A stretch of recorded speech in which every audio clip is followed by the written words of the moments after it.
राजा रंजीत सिंह के बारे में कमोबेश सभी अफराद जानते हैं कि वो कौन था।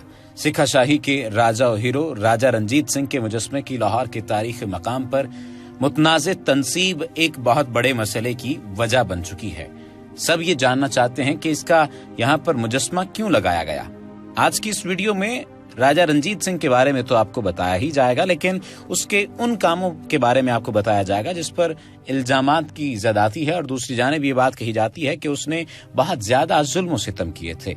राजा रंजीत सिंह जिसने पंजाब और मुल्हिका इलाकों को ताराज करके माजी करीब में मंगोलों की याद ताज़ा कर दी थी, पंजाब के शहरियों पर अंदोहनाक मजालिम और मजहबी और दीगर आज़ादियों को सलब करके अलमनाक अलमियों को जन्म देने वाला ये सयाह दौरे तारीख में सखा शाही के नाम से मशहूर हुआ।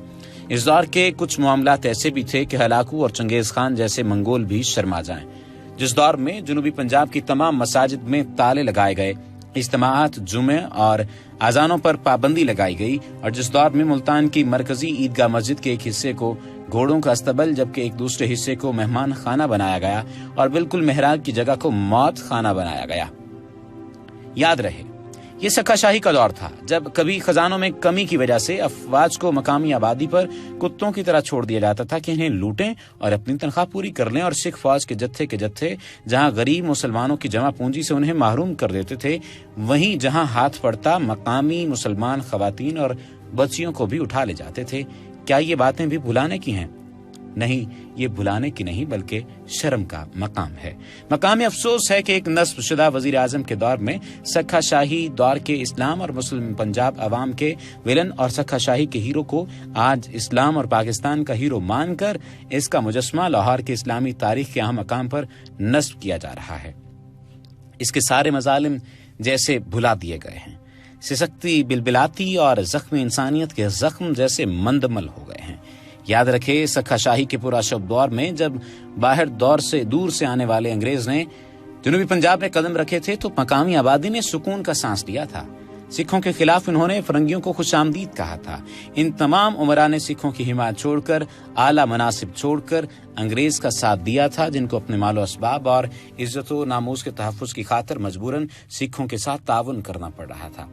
हम तारीख को पस पुस्त डालकर गलत बयानियां तख्लीक कर रहे हैं और ये भी भूल रहे हैं कि तकसीम हिंद के मौका पर कायद की पेशकश को ठुकराकर नेहरू के साथ मिलकर तारा सिंह ने सिखों में मुस्लिम नफरत की हवा भर दी थी। भारतीय पंजाब से हिजरत करके पाकिस्तान की तरफ आने वाले मुसलमानों पर जत्थों की सूरत में हमले करके मर्दों को शहीद और औरतों और बच्चियों को उठाकर ले जाने वाले कोई और नहीं, यही सिख थे। इस मौका पर हामला खवातीन के पेट चीर कर बच्चों को खंजरों पर उठाने वाले अफरीद भी यही सिख थे। और दरसी कुतब और तारीख की किताबों में तकसीम हिंद के मौका की जिन कसीर कुर्बानियों, मुसलमानों की कत्लेआम और खून खराबे का जो जिक्र किया जाता है, इस सब का विलन फकत यही सिख थे। सखा शाही के खिलाफ अंग्रेजों का साथ देने वालों को कौम और तारीख मुआफ कर सकती है, मगर जालिम सखा शाही के जद्द अमजद रंजीत सिंह की बाकियात को कभी मुआफ नहीं करेगी। आने वाली नस्लें हमारी दीदा और दानिस्ता और बगैर जोर जबरदस्ती की इस गलती दुश्मन इस्लाम के मुजस्मे की तनसीब को कभी मुआफ नहीं करेगी।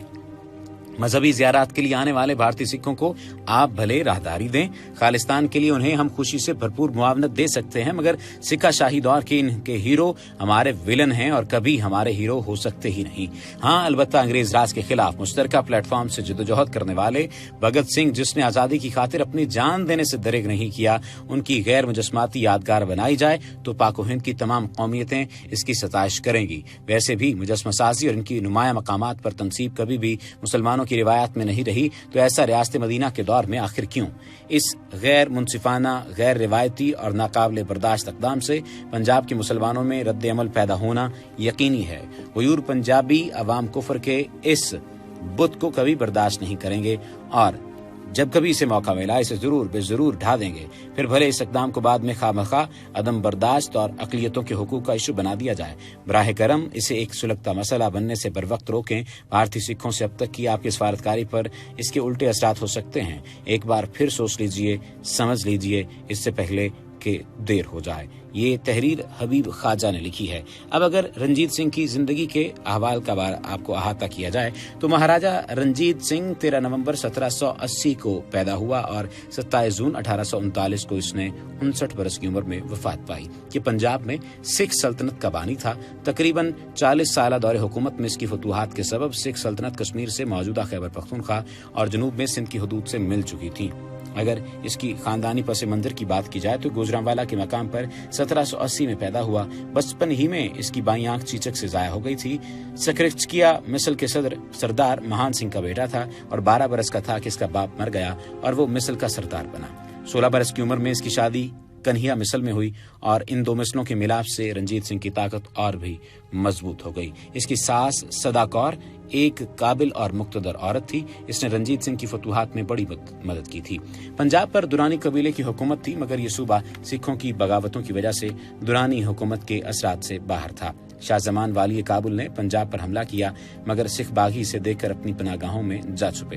شاہ زمان نے انہیں ڈھونڈنے کی سرتوڑ کوشش کی، مگر ناکامی ہوئی کیونکہ وہ جنگلوں، پہاڑوں اور اپنے مضبوط قلعوں میں چھپ چکے تھے۔ شاہ زمان کو کابل واپس جانا پڑا کیونکہ اس کی عدم موجودگی کے باعث دارالحکومت میں بغاوت کے آثار نمایاں ہو چکے تھے۔ اس نے لاہور اور پنجاب کو اس کے حال پر چھوڑ دیا۔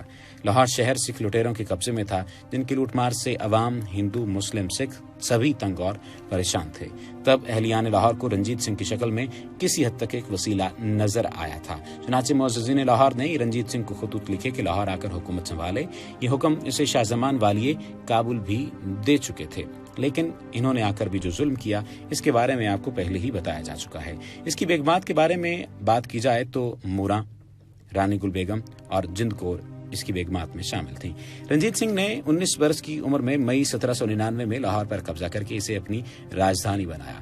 لاہور پر قبضے کے بعد اس نے اپنے اہلیان لاہور سے بہترین سلوک کیا اور اپنی سپاہ کو لوٹ مار کرنے سے منع کیا، جس سے وہ لاہوریوں میں مقبول ہو گیا۔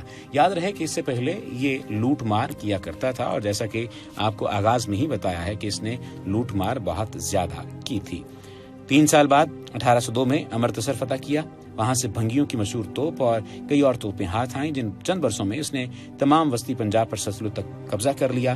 پھر دریائے سندھ کو پار کر کے لدھیانہ پر بھی قبضہ کر لیا۔ لارڈ منٹو رنجیت سنگھ کی اس پیش قدمی کو انگریزی مفاد کے خلاف سمجھتا تھا، چنانچہ 1809 میں عہد نامہ امرتسر کی روح سے دریائے ستلج رنجیت سنگھ کی سلطنت کی جنوبی حد قرار پایا۔ اب اس کا رخ شمال مغرب کی طرف ہوا اور لگاتار لڑائیوں کے بعد اس نے اٹک، ملتان، کشمیر، ہزارہ، بنو، ڈیرہ جات اور پشاور فتح کر کے اپنی سلطنت میں تمام جگہیں یہ شامل کر لی۔ سکرچکیا مثل اور شہیدہ مثل کی بات کی جاتی ہے۔ خطہ پنجاب میں 18ویں صدی جو صدی ہے یہ بہت زیادہ اہم سمجھی جاتی ہے اور اس کا شمار اہم صدیوں میں شمار کیا جاتا ہے۔ شہیدہ مثل کا یعنی سکھوں کی 12 مثلوں میں سے یہ ایک چھوٹی مثل ہے۔ اس کی اگر ہم تاریخ کی بات کریں تو یہ مثل سکھوں کے باقی تمام مثلوں میں سے چھوٹی مثل تھی۔ اس مثل کے سردار ان سکھ بہادروں کی اولاد تھے جو ہو گرو گوبند سنگھ کے پرچم تلے 1705 میں دمدمہ کے علاقے میں قتل ہوئے تھے۔ سکھوں نے ان تمام افراد کو اس جنگ میں جو مارے گئے تھے شہید کہنا شروع کیا اور اس لیے یہ مثل شہیدہ مثل کہلائی۔ اس مثل میں گرو گوبند سنگھ کے اکالی خالصہ اور نہنگ خالصہ بھی شامل تھے، جو اکثر بدن پر نیلے رنگ کا لباس اور سر پر آہنی چکر پہنتے ہیں۔ یہ مثل بھی دریائے ستلج کے مغربی علاقے پر قابض تھی۔ ان کی جنگی طاقت بقول سیتارام کوہلی 2000 سوار اور بقول مورخین 5000 سوار تھی۔ 1748 میں بابا دیپ سنگھ اس مثل کا سردار مقرر ہوا، جو تخت شری دمدمہ صاحب کا مہنت تھا۔ 1757 میں جب احمد شاہ ابدالی نے ہندوستان پر حملہ کیا تو اس نے ہرمندر صاحب میں سکھوں کا داخلہ بند کر دیا۔ سکھوں نے بابا دیپ سنگھ سمیت سکھ فوج کو ہرمندر صاحب کے لیے بھیجا تاکہ وہاں سے احمد شاہ ابدالی کے فوجیوں کو نکالا جا سکے۔ بابا دیپ سنگھ نومبر 1757 میں امرتسر پہنچا اور وہاں درانی فوجیوں سے مارکہ جنگ برپا ہوا۔ 11 نومبر 1757 کو جنگ امرتسر یعنی 1757 میں جو جنگ ہوئی اس میں بابا دیپ سنگھ درانی فوجیوں کے ہاتھوں قتل ہوا۔ بابا دیپ سنگھ کے قتل کے بعد سودا سنگھ اس مثل کا سردار بنا۔ سودا سنگھ نے درانی فوجوں کے ہاتھوں سے جالندھر بھی آزاد کروا لیا۔ اس مثل کے پہلے 2 سرداروں کے نام سے اس مثل کا نام شہیدہ مثل یا نہنگ مثل پڑا۔ یہ مثل مہاراجا رنجیت سنگھ کے ہاتھوں سکھ سلطنت میں ضم کر دی گئی تھی۔ خطہ پنجاب میں 18ویں صدی عیسوی میں قائم ہونے والی سکھوں کی 12 مثلوں میں سے ایک چھوٹی مثل गिनी जाती है, जिसे शहीदा मिसल कहा जाता है। और 12 मिसलों की बात की जाए तो मिसल गुरमुखी यानी फारसी लफ्ज़ मुसल से माखूज है। आमतौर पर सिख इत्तेहाद की 12 खुद मुख्तार रियासतें इनसे मुराद होती हैं। अगर इस फहरिस्त का जिक्र किया जाए, 12 इन मिसलों का नाम लिया जाए तो फुल्किया मिसल, आहलूवालिया मिसल, कन्हैया मिसल, रामगढ़िया मिसल, सिंहपुरिया मिसल, पंचगढ़िया मिसल, निशानवालिया मिसल, सिखरचकिया मिसल, दलेवालिया मिसल, नकैयांदी मिसल और शहीदा मिसल शामिल हैं। उम्मीद है कि ये मालूमात अफजा वीडियो भी आपको पसंद आई होगी और ये जो एहतजाज रिकॉर्ड कराया गया है, इस एहतजाज को आप दूसरों से भी शेयर करेंगे। लेकिन अगर आपने अभी तक हमारे चैनल को सब्सक्राइब नहीं किया तो सब्सक्रिप्शन का बटन दबाकर सब्सक्राइब कर लीजिए।